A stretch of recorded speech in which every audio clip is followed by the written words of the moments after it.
మిమ్మల్నే. Yo-yo TV app download చేసుకున్నారా? ఇంకా లేదా? మీ యాప్ స్టోర్కి వెళ్ళి వెంటనే డౌన్లోడ్ చేసుకోండి.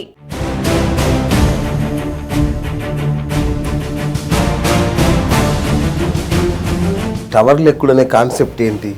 ఈ టవర్ ఎందుకు ఎక్కాలనిపించిందంటే, ఇంతటి ఉడుకు రక్తం, ఇంతటి భావావేశం ఉన్న శ్రీనివాస్ లేదంటే టవర్ సీన్ అన్న ఆ తర్వాత మొన్నటి దాకా పాదయాత్ర చేసేంత వరకు కూడా ఎక్కడ కనబడలేదు. ఏమైపోయారు మరి? నా కుర్చీ కాలయ్యే ప్రయత్నం చేస్తాను బాబు, నీకు దండం పెడతాను. తెలంగాణ ఉద్యమం మిమ్మల్ని గుర్తించలేదా? తెలంగాణ వచ్చిన తర్వాత మీకు గుర్తింపు దొరకలేదా? మా దగ్గర కొంత మూమెంట్ అనేది రాజకీయంగా వేడెక్కింది. ఏం జరిగిందంటే, బహుజనులకు రాజ్యాధికారం అనే కాన్సెప్టా? దేశంలో ఇప్పటి వరకు త్యాగాలు చేసిందంతా బహుజనులే సార్. కానీ ఈ బహుజనులు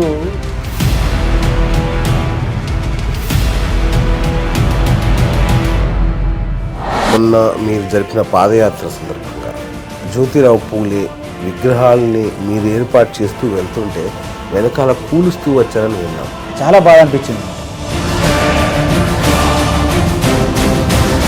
ప్రజా చైతన్య పాదయాత్ర అని ఒకటి చేశారు. పాదయాత్ర లక్ష్యం ఏంటి? మాకు తెలిసిన విషయాలు కొన్నే కావచ్చు. ఈ మధ్య సీఎం కేసీఆర్ గారు కూడా అనౌన్స్ చేశారు అన్ని కాలేజీ విద్యార్థులకు భోజనం, మధ్యాహ్న భోజనం అనేది. మీ స్ఫూర్తితో జరిగిందేనా?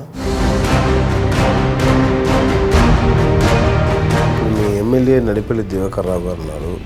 ఆయన సీఎంకు అత్యంత సన్నిహితులుగా చెప్తారు. ఆయన చాలా అభివృద్ధి చేస్తున్నాడు, మీ పార్టీ నాయకుడు అని చెప్తున్నారు. ఈ 4 ఏళ్ల కాలంలో ఏం అభివృద్ధి జరగలేదా? 2014 నుంచి ఇప్పటి వరకు అంటే మీరు ఏదైతే అధికార పక్షంలోనే ఉన్న మనిషి, మీరు అధికార పక్షానికి చెందిన కార్యకర్త, మీరు ప్రభుత్వానికి వ్యతిరేకంగా మాట్లాడుతున్నారు. ఇది మీ రాజకీయ జీవితం మీద ప్రభావితం చూపించదా?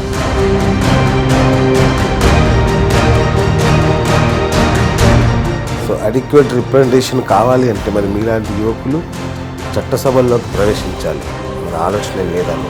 ఒకవేళ ఆ పరిస్థితి వస్తే ఎంపీ వివేక్ మిమ్మల్ని వెనుకుండి నడిపిస్తున్నాడు అనేది ఒక ప్రచారం, నిజమేనా? ఆ టవర్ ఎక్కి వచ్చిన తర్వాత కేసీఆర్ గారి ఇంట్లో 2 రోజులు ఉన్నారు. ఆ తర్వాత సంవత్సరంలోనే మీరు మంచిర్యాలలో మంచి ఇల్లు కట్టారు. ఆ ఇల్లు కేసీఆర్ గారే కట్టించారు అనేది చెప్పుకుంటారు మామూలుగా, నిజమేనా?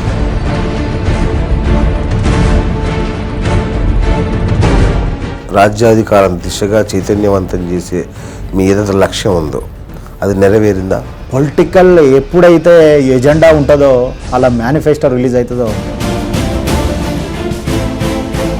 సో 2019లో టవర్ సీన్ని ఎలా చూస్తాం?